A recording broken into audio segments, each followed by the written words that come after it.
grand bonjour à tous, mesdames et messieurs. C'est le Dougoutigui du matin qui vous parle. Oui, on ne dit pas, mais bon, voilà, on est très heureux d'être en votre compagnie. Et à côté de tout Dougoutigui, il y a vraiment une ravissante dame qui est là avec nous. Effectivement. On ne dit pas. C'est Dieu qui Alex, bénit toujours. C'est Dieu qui bénit. Bonjour Alex. Surtout le matin. Surtout le matin. Bonjour chez vous et puis soyez bénis aussi en cette nouvelle semaine qui s'offre à nous avec plein d'opportunités. Et puis voilà, on est très heureux d'être en votre compagnie en ce lundi. On espère que vous aurez un destin dougoutique parce que vraiment c'est la star de le Gassama à l'Ivoirienne. Si vous ne savez pas de quoi on parle, faites un tour en Côte d'Ivoire sur les réseaux sociaux. Vous allez connaître forcément le dougoutigui qu'on salue. Vraiment, on espère avoir la chance et surtout le doigt qu'il a en ce moment parce que tout le monde se l'arrache. Une manière pour nous de vous souhaiter la bienvenue à ce magazine avec tous les éléments du matin qui sont là. On est très très heureux d'être en votre compagnie.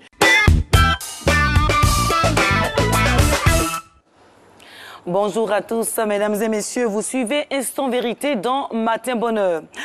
Ils ont quitté la table des négociations pour réclamer, entre autres, le paiement des arriérés de salaire, des indemnités, la revalorisation de la prime d'intéressement. Le ministère de la Santé affirme que la grève de Cordy Santé est illégale. Certains points clés des revendications des agents de santé affiliés à la fêtière ont été satisfaits et ce depuis 2014. Le gouvernement reste ferme et exige la reprise du travail. Ces agents de santé observent une trêve de 2 semaines et comptent débrayer si le désaccord perdure. Au cœur des négociations qui s'éternisent, votre santé, notre santé et bien évidemment la vie des Ivoiriens. Pourquoi Cordy Santé a-t-elle quitté la table des négociations? Pourquoi gouvernement et grévistes n'arrivent toujours pas à s'entendre? La grève est-elle illégale? Tout compte fait, les populations doivent-elles payer le prix fort pour que les agents de la santé obtiennent gain de cause? Mesdames et messieurs, des questions qui trouveront sûrement leur réponse dans ce petit débat. Instant Vérité reçoit Boko Kwao, infirmier spécialiste au CHU de Yopougon, porte-parole de Cordy Santé, la coordination des syndicats du secteur de la santé. Bonjour, messieurs. Bonjour, madame. Alors, du 5 au 9 novembre, Cordy Santé, qui est la coordination des syndicats des agents du secteur de la santé regroupant 12 syndicats, a observé un arrêt de travail. Peut-on avoir les raisons de cette grève? Les raisons sont simples, madame. Il s'agit d'un malaise au niveau du secteur de la santé. Vous le savez, la santé n'a pas de prix, mais il se trouve que dans ce secteur, beaucoup reste à faire. Nous avons le plateau technique qui est obsolète. Nous avons des difficultés d'approvisionnement et autres. Et à côté de cela, les ressources humaines donc, ont des difficultés. Alors, d'accord. Quelles sont vos revendications? Nous revendiquons effectivement des primes donc d'incitation qui devaient donc remplacer la prime d'intéressement annuelle qui est une prime dérisoire. Figurez-vous que même la prime de 2017 n'est pas encore perçue cette année. Au-delà de cette prime. Et au-delà de cette prime, nous avons aussi les indemnités. Secteur de la santé dit secteur prioritaire, au même titre que l'éducation, la sécurité, ne bénéficient pas de mesures donc, dues à ce rang. Donc, nous n'avons pas d'indemnité de logement, nous n'avons pas d'indemnité de suggestion, nous n'avons pas donc d'indemnité de risque revalorisée. Alors, le ministère de tutelle assure que l'un des points clés de vos revendications a été satisfait en 2014, notamment la bonification indiciaire qui a été revue à la hausse. Alors, ce point-là se trouve encore sur la liste de vos revendications. On ne comprend pas pourquoi. Nous allons vous expliquer. Parce que cette bonification de 2014 n'a rien à voir avec la bonification de 2017. C'est une bonification qui a été négociée en 2007. Et le gouvernement l'a accordée en donnant 150 points à toutes les catégories professionnelles de la santé, plus 250 points aux cadres supérieurs, ce qui faisait 400 points pour les cadres supérieurs, c'est-à-dire les médecins, pharmaciens, chirurgiens, dentistes, et 150 points pour toutes les catégories. Et cela donc n'a été acté qu'en 2013, sous l'impulsion de son Excellence, Monsieur le Président de la République. C'est lui seul qui a considéré donc parce que de 2013 était considérée cette cette année-là l'année de l'année. C'était l'année donc de la santé en 2013. Alors, donc l'année de la santé, Monsieur Kouaou. La question que je posais, c'est-à-dire que vous, en tant que, je vais dire, centrale syndicale, je vais dire, vous regroupez 12 syndicats, n'est-ce pas? Une douzaine de syndicats, 12 syndicats, oui. Voilà.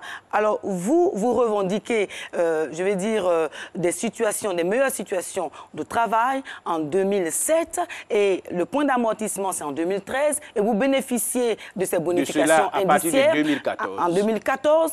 Et maintenant, en 2017, avec la revalorisation je vais dire, de la situation de tous les fonctionnaires et agents de l'État, vous voulez encore qu'on vous augmente? Il a été dit. On ne comprend pas. Il a été dit que cette revalorisation de 2017 toucherait donc les fonctionnaires n'ayant pas donc de grille salariale particulière. Mais vous n'êtes pas les seuls dans la fonction publique. Le secteur de la santé n'a pas de grille salariale particulière.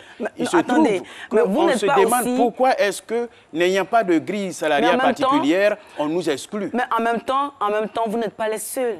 Si vous avez reçu votre part en 2014, laissez le soin aux autres également. Nous n'avons pas reçu notre part. C'était une correction de l'injustice qui était faite au secteur de la santé en tant que secteur prioritaire. Au même titre que l'éducation, qui a une grille particulière, au même titre que le secteur de la sécurité, qui a un statut particulier. Monsieur Kouaou, vous faites des revendications, vous faites la grève. Alors, une trêve sociale a été signée par l'ensemble des fonctionnaires et agents de l'État en 2017. Donc, vous êtes signataire. La Cordi Santé est signataire. La Cordi Santé n'est pas signataire. N'est pas signataire, vous êtes sûr? Alors, la Cordi Santé n'est pas signataire. Mais vous faites partie des fonctionnaires de l'État de Côte d'Ivoire. Vous êtes des employés de l'État de Côte d'Ivoire. Donc, la trêve sociale a des dispositions. Qu'est-ce que vous faites de la trêve sociale? La trêve sociale a des dispositions qui disent et qui mettent la priorité sur le dialogue social pour parvenir à des solutions pour toutes les nouvelles revendications. Je vous ai posé une question à laquelle vous n'avez pas répondu. C'était de savoir, s'il vous plaît, je vous ai posé une question à laquelle... Permettez que je termine, parce que sur cette question donc, de trêve sociale, les gens justement, nous condamnent sur la chose. Mais vous ne répondez pas à la question. Je voudrais vous signaler que la trêve sociale précisait... Vous êtes là, s'il vous plaît, M. Kouaou, pour répondre aux questions des Ivoiriens. Les questions qui sont ici sont des questions que se posent les Ivoiriens. Je vous pose la question de savoir, est-ce que vous, en tant que fonctionnaire de l'État, est-ce que vous faites partie de l'accord? Vous dites non. Je dis, bon, est-ce que vous êtes fonctionnaire de l'État? Vous êtes fonctionnaire de l'État, non? La Cordi Santé, en tant que Cordi Santé, n'est pas signataire de la trêve sociale.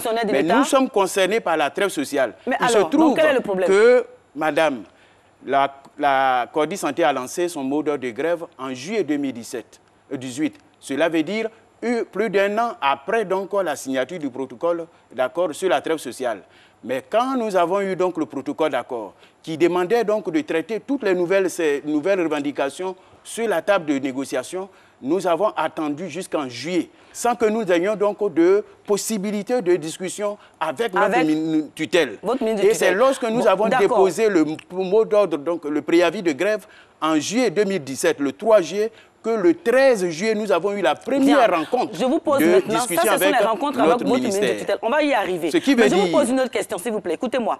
On va y aller pas à pas. Les Ivoiriens nous regardent et ils ont besoin de comprendre. Ils ont besoin de suivre une certaine logique. Nous sommes là pour la vérité. Alors, par rapport à cela, justement, la trêve sociale, est-ce que vous avez bénéficié des avantages liés à l'accord sur la trêve sociale? Je vous pose la question. Non. La question, c'est oui. La réponse est oui ou non. Est-ce que vous avez bénéficié... Non. Est-ce que vous avez bénéficié des avantages qui découlent de la trêve sociale? Lesquels avantages? Si c'est donc les avantages, notamment la bonification indiciaire, le paiement des stocks des arriérés. Le stock des arriérés, c'est une dette de l'État que l'État paye. Vous avez donc bénéficié. Cette dette concerne aussi donc le secteur santé. Vous avez bénéficié. Concerne le secteur santé. Vous avez bénéficié, oui ou non? Nous en avons bénéficié. Alors, voilà la réponse. Vous avez bénéficié. Si donc vous avez bénéficié, vous venez de me dire que vous n'êtes pas concerné par la trêve sociale, que vous n'êtes pas signataire de la trêve sociale. Comment se fait-il que vous en arriviez, enfin, que vous bénéficiez des avantages qui découlent de la trêve sociale? Ce n'est pas normal. Je n'ai pas dit que nous ne sommes pas concernés. Non, si vous avez dit tout à l'heure, nous n'avons pas signé la trêve sociale. Mais vous dites que vous n'êtes pas concernés, donc vous n'êtes pas signataire. Nous ne sommes pas signataires en tant qu'organisation Cordi Santé. Mais nous sommes fonctionnaires, nous sommes tous donc concernés par la trêve sociale du secteur public. La trêve sociale, ça concerne le secteur public, donc l'ensemble des fonctionnaires et agents de l'État. depuis que la trêve sociale a commencé, donc le secteur santé n'est pas le seul secteur qui est rentré en grève. Il y a plus d'une quinzaine d'administrations qui sont rentrées en grève. Maintenant, au moment où nous vous parlons, il y a donc des administrations qui sont en grève. De ça, s'il vous plaît. Donc ne nous condamnez pas sur ça. Je ne vous condamne pas. Et puis, ce n'est pas nous qui avons commencé à ne pas appliquer la trêve sociale. Mais écoutez-moi. C'est l'administration. Écoutez-moi. Vous êtes fonctionnaire de l'État. La trêve sociale vous concerne. Vous bénéficiez des avantages liés à la trêve sociale. Alors maintenant que vous avez fait votre grève, le gouvernement exige la reprise du travail. Que dites-vous? Nous avons repris. Nous avons repris et c'est pour donc répondre à l'appel. Le 24 novembre. Mais nous avons repris. Si vous allez donc sur le terrain, la reprise a été effective depuis le dimanche, donc 11. Et nous sommes à plein régime. Il n'y a pas de restriction. Et c'est parce que nous avons donc accepté d'aller à la table de négociation que nous avons pesé pour aller à la trêve sociale. Alors, un autre point rapidement. On va avancer dans le débat. Un autre point. Parlons un peu de la méthode. Laquelle méthode? La méthode de votre grève, justement. Vous y êtes allé avec beaucoup de violence. Quand vous vous êtes rendu compte que la grève était peu suivie, alors, M. Kouao, des grévistes ont utilisé la force contre leurs collègues non grévistes. Vous avez des preuves? Oui, la maternité de Saint-Fra a été fermée de force. Nous avons appelé la maternité... Vous savez que nous aussi, à la RTI, on a des correspondants. La maternité de Saint-Fra a été fermée de force. Donc, expliquez-vous pourquoi. Vous avez assuré qu'il y aurait un service minimum. Il y a eu un service minimum. Oui. Jusqu'à la fin des 5 jours, il y a eu un service minimum, madame. Et surtout, nous n'avons pas usé de force. Nous avons donc... Si la maternité de Saint-Fra a été fermée de force. Quand on est en grève, on ne ferme pas donc de service. La grève consiste donc à suspendre notre prestation. Et c'est ce que nous avons fait. Et pendant la grève, nous avons observé effectivement le service minimum. Vous n'avez pas observé le service minimum. En plus de cela, retenez, nous disons, en plus de cela, le service minimum n'est observé qu'en cas de grève concertée par l'ensemble des prestataires de soins. Voilà, il se trouve que pendant cette période, il y a des syndicats qui ont dit qu'ils ne sont pas donc de la grève. Ce qui veut dire que leurs militants étaient donc supposés assurer le maximum. Pour vous, vous avez assuré le service minimum. Nous avons assuré le service minimum. Selon nos informations, selon les correspondants qui sont à l'intérieur de la Côte d'Ivoire, nous avons pris le soin de les appeler. Vous avez assuré le service minimum le premier jour, le deuxième jour à Boisseau. Je parle sous le contrôle de certains journalistes, s'il vous plaît. Cette émission est préparée par des journalistes aussi. Donc, à Boisseau... Nous avons aussi l'état des lieux. Mais en même temps, oui, à Boisseau, le lundi, le mercredi, le lundi, le mardi et le mercredi, certains agents, certains grévistes de Cordi Santé sont entrés dans les centres hospitaliers et ont fait sortir les collègues non grévistes de force. Monsieur, vous avez le droit de faire grève. C'est normal, mais vous n'avez pas le droit, d'empêcher ceux qui veulent aller au travail. On n'a pas empêché Qu'est-ce que vous en pensez? Les camarades. Nous n'avons pas empêché le personnel qui voudrait bien travailler. Nous avons assuré donc le suivi de notre mode de grève. Et il se trouve qu'au moment où nous-mêmes, nous sommes donc de bonne foi pour assurer le service minimum, vous avez entendu un haut cadre ou une haute autorité de la santé qui a dit que notre grève n'est suivie qu'à 8%. Ce qui veut dire qu'il nous incite donc à aller plus loin que ça. Non, mais nous n'avons pas tenu compte de ça et nous avons maintenu donc le service minimum. Nous avons maintenu le service minimum. Nous savons que vous n'avez pas... Vous n'avez pas assuré le service minimum. Alors, autre point, l'intimidation de vos camarades qui menacent la vie des Ivoiriens. Et ça, c'est un fait. Moi, j'ai le message sur, le WhatsApp que j'ai. Alors, un gréviste demande via Facebook d'utiliser des seringues infectées du virus du VIH, s'il vous plaît. C'est parce que je ne peux pas, compte tenu de l'émission, on ne peut pas apporter le portable ici. Sinon, je vous aurais montré le message. Via Facebook, d'utiliser des seringues infectées du virus du VIH, de l'hépatite, de la fièvre typhoïde et autres pour contaminer les patients. Monsieur Boko, c'est grave. Vous avez dit c'est sur Facebook. Oui. Vous avez dit c'est sur Facebook. Sur Facebook, il y a beaucoup d'intervenants. Vous voulez dire quoi? C'est de la manipulation? Non, ce n'est pas de la manipulation. Qu'est-ce que c'est? Donc, sur Facebook, il y a beaucoup d'interventions. Nous avons vérifié. Nous avons vérifié le profil. S'il vous plaît, on ne veut pas citer de personnes. Au cours de nos assemblées générales, donc demandé ou donner des consignes dans ce sens. Mais en même temps, une grève est une grève pacifique professionnelle. Il y a un fait. Maintenant, si sur Facebook, il y a des débats qui sont animés, nous ne sommes pas, donc on ne fait pas de grève sur Facebook. Il y a un fait. Nous ne faisons pas de grève sur Facebook. Attendez, s'il vous plaît. Nous avons vérifié le profil de ce monsieur qui a fait ce poste. Il peut être un professionnel de santé. Gréviste. Non, il est gréviste. Il peut être un professionnel. Il fait partie de corps de santé. Il peut même être donc du privé. Il peut être donc au national ou international. Mais en même temps, Madame, le fait que... Supposons pardon, que vous n'ayez pas, je vais dire, que ce monsieur-là n'est pas de vos rangs. Alors, le fait est que Cordy Santé, vous avez été informé de cette situation, n'est-ce pas? Vous avez été informé de cette situation, mais vous n'avez pas fait de déclaration pour condamner ce poste. Pourquoi? Madame, pourquoi vous n'avez pas fait de déclaration pour condamner ce poste? Nous sommes en train de réunir toutes les informations sur le sujet avant donc de faire une déclaration. Non, mais nous avons déjà l'information. Vous avez l'information, directement nous par le fait, pas donc donc vous aurez l'information pu avoir toutes les informations possibles. Nous n'avons pas d'informations complètes sur le sujet. Et donc, quand on aura les informations, nous ferons donc la déclaration qui convienne. Quand vous discutez avec votre ministère de tutelle, en l'occurrence ici, c'est le ministère de la Santé et de l'Hygiène publique, donc ce ministère-là, quand les discussions n'aboutissent pas, ensuite rentre dans les négociations le ministère de la fonction publique. Vous étiez en discussion, une fois je vous ai appelé, vous étiez en discussion avec le ministre de la fonction publique. Vous-même, vous me l'avez dit. Et ça, ce n'est qu'avant-hier qu'on nous a donc appelé Alors, à les négociations piétinent et donc le Premier ministre prend le relais. Et après cela, il y a un autre recours, c'est celui du médiateur de la République. On ne comprend pas pourquoi cette procédure n'a pas été respectée. Vous venez de parler devant le Premier ministre. Un coup, on vous retrouve le 5 novembre en train de faire citez-moi un seul syndicat qui observe donc cette procédure. Citez-moi un seul, donc vous, une seule corporation. Comme les autres corporations ne respectent pas la procédure. Nous ne sommes pas les seuls donc à faire un mouvement de grève en la matière. Mais nous avons été bloqués dans notre ministère qui n'a pas ouvert le dialogue pendant au moins 8 mois. Donc de août 2017 à juillet 2018, aucune négociation, aucune discussion. À l'instant, monsieur, voilà. Vous en avez parlé dans l'une de vos réponses. Vous avez dit qu'il y a des médecins qui sont membres du syndicat national des cadres supérieurs de la santé, dont Sinakasi, qui ne prennent pas part à cette grève. C'est eux qui ont déclaré. Oui, mais parce que peut-être votre grève est illégale. Non, c'est eux qui ont déclaré. Parce que même en 2017, ce n'est pas tous les syndicats des fonctionnaires qui sont rentrés donc en grève. Aussi. En 2017, où il y a eu la grande fronde nationale, ce n'est pas tous les syndicats donc, de la fonction publique qui sont rentrés en grève. Une grève donc, est discutée par les syndicats. Et donc, c'est un mouvement concerté. Il se trouve qu'à ce niveau, nous ne sommes pas concertés avec le Sinakatis. Donc, c'est normal. Et c'est pour cela que donc, la trêve donc, ne s'imposait pas véritablement dans la matière parce que donc, les tests de la trêve, les tests donc, du service minimum, c'est complètement donc, bien réglementé.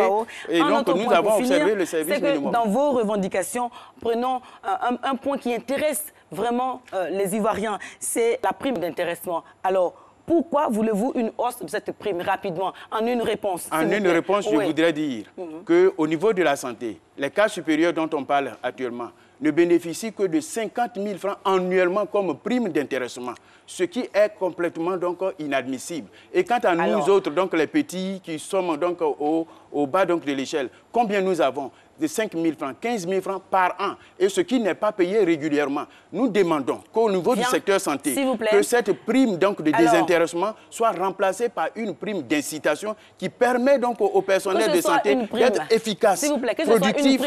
Que ce soit une prime d'intéressement ou une prime d'incitation, les Ivoiriens disent qu'un salarié reçoit une ou des primes quand son travail est excellent. Mais notre travail est excellent. Et que cet excellent travail-là produit de la richesse. Et c'est cette richesse qui est partagée. Nous disons que le secteur santé, l'administration sanitaire est à l'image de la nation.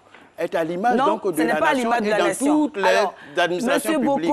Donc nous demandons que le personnel de santé soit motivé pour assurer une meilleure couverture et surtout que la CEMU la CMU si arrive dans 2 mois, permettez que nous puissions donc avoir une bonne motivation. Je vous remercie. Merci Boko Kwao, infirmier au CHU de Yopougon, porte-parole de la coordination des syndicats du secteur de la santé, Cordi Santé. Merci d'être venu apporter votre contribution à ce débat, apporter vos éclairages. C'est la fin donc de Instant Vérité. Merci de l'avoir suivi. Merci. La suite avec Marco et Alexa.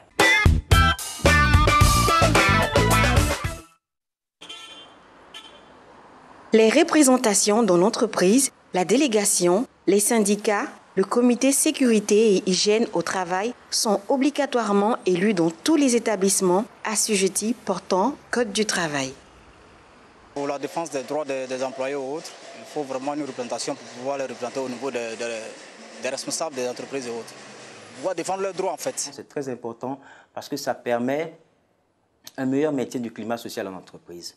Vous savez que vous avez beau avoir les meilleurs outils, les meilleurs hommes, si l'environnement de travail, si la paix sociale n'est pas garantie en entreprise, vous n'aurez pas de productivité effective.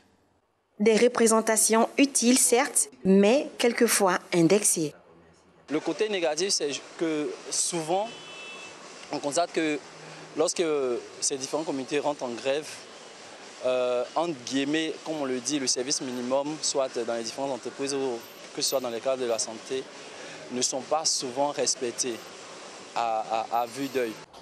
Se sentir en sécurité sur son lieu de travail, où l'on passe souvent plus de temps qu'à son domicile et dans un environnement sûr et salubre, permet une meilleure productivité de la part du salarié. Et c'est l'employeur qui est le plus heureux. Le comité santé est très important. Vous savez, dans les pays développés, les gens mettent un accent, un focus sur la santé. Parce que si les travailleurs ne sont pas en bonne santé, cela va automatiquement avoir des répercussions sur la productivité du travailleur. Voilà, un travailleur en bonne santé, on a plus de chances d'avoir une productivité plus élevée. Voilà, on a la chance d'avoir un travailleur qui sera plus productif au travail. Donc les deux vont de pair, la santé et la productivité. Donc c'est tout à fait normal qu'il y ait des comités qui gèrent la santé des travailleurs. On les appelle les CSST, donc Comité Santé et Sécurité au Travail. Donc ils veillent donc à l'application des normes en matière de santé et sécurité sur le poste de travail et sur l'ensemble de l'environnement professionnel. Ils sont également garants de l'application des décisions de prévention en matière de maladies et d'activités professionnelles. Donc c'est un peu le rôle de ce comité-là. En Côte d'Ivoire, plus de 7000 cas d'accidents de travail ont été enregistrés en 2016. Un chiffre qui interpelle quant à la nécessité de prendre en compte la prévention dans le programme de gestion dans les entreprises. On fait en sorte de sensibiliser l'ensemble du personnel par le biais donc, des représentants du personnel à ce comité à l'application scrupuleuse des règles et des précautions à avoir lorsqu'on est à son poste de travail. Par exemple, pour ceux qui travaillent à la menuiserie, se protéger le nez avec des cache-nez, avoir des gants, des chaussures de sécurité, déjà ce qu'on appelle les EPI, les équipements de protection individuelle, donc les porter régulièrement. Pour ceux qui vont traiter le linge, par exemple au niveau des étages, se mettre des gants, ne pas traiter le linge à main nue, donc se mettre des gants. Pour celui qui est à la section soudure, se protéger les yeux avec les lunettes de protection. Donc, c'est ces petites choses-là qu'il faut respecter scrupuleusement pour éviter qu'on soit confronté à des situations désastreuses. Les charges de réparation des accidents de travail et des maladies professionnelles s'élèvent à plus de 3 milliards de francs CFA. Et voilà qui nous lance dans les échanges sur ce sujet. Bonjour à vous, monsieur Zawi Valentin. Bonjour, madame. Bonjour. Bienvenue. Bonjour, monsieur. Alors, nous allons parler de plusieurs organes, mais commencer par les définir. On parle de délégations, de syndicats et de comités de santé, d'hygiène de travail. Qu'est-ce que c'est? Écoutez, la délégation du personnel, c'est que dans une entreprise, la loi dispose que dès l'instant où on a 10 employés plus 1, à partir de 11, il faut un délégué du personnel. Okay. Le rôle de la représentante du personnel, il y a plusieurs éléments qu'il faut prendre en considération. La loi l'a instituée parce qu'on estime que dans un milieu où on va dire, les ambitions, les intérêts sont divergents, il faut un minimum de cadrage. Et pour prendre une image, je vais dire, le délégué du personnel est pour l'entreprise ce que l'opposant est pour une république. Il y a un pouvoir, il faut un contre-pouvoir. Parce qu'autrement, le pouvoir... Ben, je vous en prie. Ça précise. C'est un historien, philosophe, Lord Acton du 19e siècle qui le dit. Le pouvoir corrompt, le pouvoir absolu corrompt absolument. Donc le délégué, il est là pour permettre aussi au chef de l'entreprise de bien faire le travail dans l'intérêt de tout le monde. Donc ça, c'est pour la délégation du personnel. Après, effectivement, M. Eric Kati-Koulibaly l'a bien mentionné, le comité de santé et de sécurité au travail, précédemment comité d'hygiène avec l'ancien code, est aussi là pour travailler à préserver l'intégrité physique et morale des employés. Parce qu'on vient en entreprise pour se réaliser, on vient pas pour s'épanouir, effectivement. Donc il faut un minimum de conditions pour que les salariés puissent travailler correctement. Voilà. Et puis après, vous avez parlé de... Il y avait un dernier point, je crois. Syndicats. Les syndicats aussi, effectivement, qui peuvent exister dans l'entreprise, mais pas forcément. Je dis, il peut y avoir, effectivement, prenons le cas de la RTI, ce qu'on appelle des syndicats professionnels. Donc des salariés qui décident de s'organiser par rapport à la spécificité de leur activité pour défendre aussi les intérêts de l'entreprise. Donc, délégués du personnel et syndicats, c'est un peu la même famille, mais bon, il y a quelques petites nuances quand on considère les relations ou les interactions, pardon, avec le chef d'entreprise. Parce que le chef d'entreprise, autant il a obligation de travailler directement avec les délégués du personnel, les syndicats interviennent à la demande des délégués quand c'est une représentation, il faut préciser. Monsieur Zawi, vous avez eu à charge des centaines de personnes dans le cadre de vos activités professionnelles. Alors, est-ce qu'il y a un distinguo qu'on doit faire par rapport à 10 plus 1 ou à 500, 600? Est-ce qu'il y a une autre approche? Il y a d'autres choses qui entrent en ligne de compte au-delà de ce qu'on a cité là? Écoutez, déjà, comme je dis, là on parle d'une matière qui est régie par la loi. Je veux dire, voilà, c'est la loi qui le dit. Hein, la loi, le législateur a estimé que dans une entreprise, vous avez le droit, vous, en tant que citoyen, de créer votre structure, votre entreprise, c'est votre droit. Mais pour autant, vous aurez observé que ce n'est pas tout seul qu'on produit la richesse. On a toujours besoin d'autres personnes. C'est parce que vous utilisez les gens, justement, que de les exploiter. Le mot lapsus est révélateur peut-être. Donc, la loi dit que dès l'instant où vous avez dans une entreprise 10 employés plus 1 permanent, ça veut dire minimum 6 mois de présence, ben, il faut que ces personnes-là soient représentées. Donc même ces 500, 600, il n'y a rien d'autre qui entre en ligne de compte. Hein. On reste toujours dans la même nomenclature. Ah oui, la même configuration. Oui, voilà. Déjà, pour définir le nombre par exemple, des délégués, ben, c'est le décret de 96 justement qui définit. On vous dit, par exemple, de 11 à 25, il faut un délégué titulaire, il faut un suppléant, de 26 à 50, etc. Voilà. Donc, après, il y a le nombre de délégués, mais quand il faut passer à l'élection, on définit les collèges, collège ouvrier employé et collège des cadres. Donc là, c'est une autre paire de manches. Alors, pour chaque entité, comment cela fonctionne et comment cela est instauré dans les entreprises? Entité, vous voulez dire le délégué du personnel? Délégué du personnel, comité de santé, voilà. Alors, effectivement, les délégués du personnel, comme je l'ai dit, c'est la loi qui l'institue, donc ils ont des obligations, ils ont aussi naturellement des droits. Le chef d'entreprise a l'obligation déjà de veiller à ce qu'il est délégué, parce que généralement, la délégation du personnel, pour l'histoire, ça remonte à 1937 dans notre pays, déjà à l'époque coloniale. Il y a encore des chefs d'entreprise qui voient les délégués du personnel comme des ennemis. Comme le diable. C'est juste l'opposition, mais ce n'est pas l'ennemi. Vous êtes responsable de vos propos, M. Govoy. Oui, mais c'est un peu ça, malheureusement. Comme les opposants, c'est ça. Oui, malheureusement, il y a une mauvaise perception. Alors que je dis toujours à certains clients, à des confrères, que non, les délégués ne sont pas nos ennemis, ce sont des partenaires. Ils nous aident à avoir... Partenaires sociaux. Oui, voilà. Ils nous aident à avoir ce qu'on ne voit pas. Je veux dire, comme des chefs d'entreprise, si vous dites le pouvoir, il est à moi, tout ce que je fais ce que je veux, derrière, les gens peuvent en pâtir. Donc, le délégué, il est là un peu comme l'effet miroir. Celui qui vous dit, ah, monsieur, chef, vous êtes allé là, voilà ce que ça peut avoir comme conséquence. Bon, on n'a pas assez de temps. Voilà. Qu'est-ce que le délégué ne doit pas faire ou ne peut pas faire? Quelles sont les limites d'un délégué? Écoutez, le délégué, il a des droits, mais il a aussi des obligations. Je veux dire, autant la loi vous dit, par exemple, les délégués, vous avez dans le mois 15 heures pour vos activités syndicales ou enfin par rapport à votre statut de délégué, mais pour le faire, il faut l'autorisation préalable de vos chefs d'entreprise. Je veux dire, le délégué ne se lève pas comme ça le matin dans l'entreprise, il va rencontrer les employés pendant qu'ils sont en train de travailler. Non, non, c'est organisé. Il faut une autorisation préalable. C'est parce qu'on est délégué qu'on peut tout se permettre. Le délégué peut aussi être licencié. Donc c'est un salarié, il reste un salarié. Mais pour lui, il faut une autorisation préalable de l'inspection du travail et des lois sociales. On ne licencie pas un délégué comme on licencie tous les employés, enfin, un employé ordinaire. Alors, en quoi le rôle du délégué syndical diffère de celui du délégué de personnel? Alors, parce que un syndicat peut être national. Et il peut avoir une représentation dans l'entreprise. Mais il peut aussi avoir ce qu'on appelle un syndicat maison. Bien entendu, dès l'instant où le syndicat est dans la maison, que ce syndicat a des délégués du personnel, parce qu'il faut faire la différence. On peut être délégué du personnel sans être affilié à un syndicat. Ça, il faut que ça soit clair pour tout le monde, comme on peut être délégué, mais adossé à son syndicat.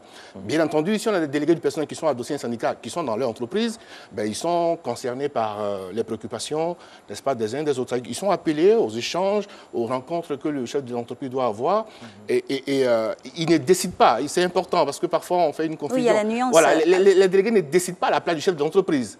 Ils donnent leur avis, ils font des propositions, ils ne co-gèrent pas. Des avis motivés. Voilà, motivés. Suscités aussi. Voilà, quitte au chef d'entreprise de voir s'il y a un intérêt et d'en tenir compte. Syndicat, voilà. on est dans le syndicat, oui. On reste dans le syndicat. Oui. Alors, le syndicat a une certaine particularité. Vous l'avez dit, ça peut être un démembrement, comme ça peut être un syndicat même maison. Tout à fait. Alors, quelles sont les conséquences que ça implique pour chaque cas? On va revenir là-dessus. Si, par exemple, c'est un démembrement d'un grand syndicat. Alors, justement, si c'est un démembrement pendant un syndicat national qui a une représentation, là, on parle de délégué syndical, mais qui est désigné par son syndicat. Ce n'est pas la même chose. Ce délégué syndical-là, son mandat, il est indéterminé. C'est pas le même poids aussi? Alors, c'est ce que j'essaie de vous expliquer. Si c'est un syndicat maison, c'est différent. D'accord. Le syndicat maison a plus de poids. Les prérogatives sont différentes. Voilà, parce que s'il est dans la maison, comme j'ai dit, en plus, si ce syndicat a des délégués du personnel, c'est important, bien entendu, ça donne encore plus de poids à cette structure-là d'être présente là où il faut pour discuter des conditions de travail des salariés. Voilà. D'accord. Et ça nous emmène à vous poser la question de savoir quel est le rôle de ces syndicats au sein de l'entreprise et pour les salariés, qu'est-ce que ça leur apporte? Alors, un syndicat qui existe a pour mission première, objectif premier, de défendre les intérêts, n'est-ce pas, des travailleurs par rapport à leurs conditions de travail, aussi par rapport à l'environnement professionnel. Donc, fondamentalement, c'est cela. Le syndicat est là dans l'entreprise pour veiller à ce que les droits acquis, par exemple, des salariés ne soient pas remis en cause. Et c'est ça, c'est la loi qui le dit. Dès l'instant où vous m'avez accordé un avantage, pour me le retirer, il faut que je sois d'accord. Il faut que moi, qui en bénéficie, je donne mon avis. Autrement, voilà. Mais donc, le syndicat est là pour veiller à ce que les employeurs, les salariés soient protégés dans leur... Ça, c'est ce qu'on dit officiellement. Tout à fait. Nous, les spécialistes... Le pragmatisme en action. Oui, honnêtement, concrètement, c'est triste à dire peut-être des fois, mais dans nos pays en voie de développement, les syndicats sont de plus en plus politisés. C'est pas si... À la solde. Attendez, je finis ma question. Hein. Je ne sais pas si vous, en tant que gestionnaire des ressources humaines, vous intégrez cet élément là-dedans aussi, ou bien si vous ne le voyez pas, ou si vous faites semblant de ne pas le voir, mais nos pays, les syndicats sont super politisés. Est-ce que vous en tenez compte? Écoutez, M. Gouva, je suis heureux de vous l'entendre dire. Je peux anticiper, c'est votre observation.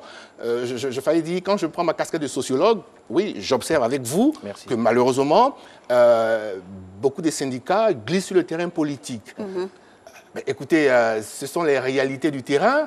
Il appartient à tout chef d'entreprise aussi de recadrer ça. Je veux dire, quand on est une entreprise, quand on se rend compte que le syndicat va sur un chemin qui n'est pas le sien. Parce qu'à les élections syndicales, on est surpris de voir que lui, tel candidat-là, il est sponsorisé par un autre, par une telle obédience. On voit des moyens dignes des campagnes à l'américaine.